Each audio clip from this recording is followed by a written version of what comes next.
আসসালামু আলাইকুম, সবাইকে আমার চ্যানেলে স্বাগতম। আপনারা সবাই কেমন আছেন? আমি আল্লাহর রহমতে অনেক ভালো আছি।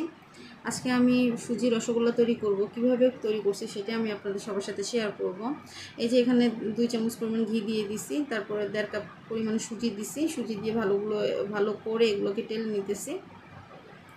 একটু তেল না দিলে ভালো লাগবে না খেতে। তারপরে 2 কাপ পরিমাণের গরুর দুধ দিছি, দিয়ে ভালো করে নেড়েচেড়ে নিতেছি। নেওয়ার পর এখানে 1 চামচ পরিমাণ ময়দা দিছি।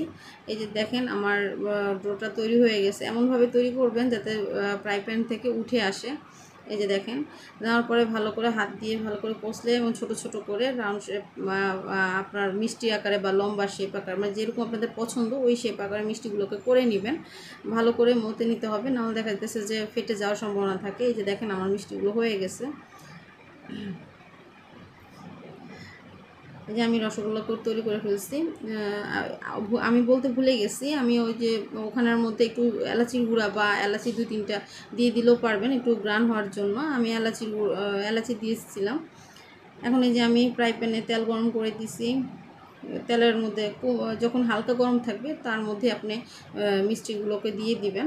বেশি গরম হলে দেখা যাচ্ছে যে বাহির দিয়ে পুড়ে যাবে, ভিতরে হবে না।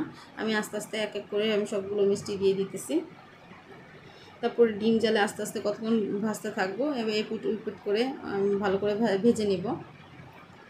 এই যে দেখেন আমার রসগোল্লাটা আস্তে আস্তে হইতেছে। আপনারা এখানে গরুর দুধ ছাড়া আপনারা পাউডার দুধও ইউজ করতে পারেন। এর আসলে দুধ একটু দিলে খেতে ভালো লাগে। আপনারা অনেকেই বলেন রসগোল্লা খেতে, সুজি রসগোল্লাটা খেতে ভালো লাগে না বা মুখে মজা লাগে না। এই যে দেখেন আমার রসগোল্লাটা হয়ে গেছে। এখন আমি শিরা তৈরি করে নিচ্ছি। আসলে আপনারা সবাই জানেন শিরাটা কীভাবে তৈরি করতে হবে। এই দেখেন আমার রসগোল্লাটি হয়ে গেছে।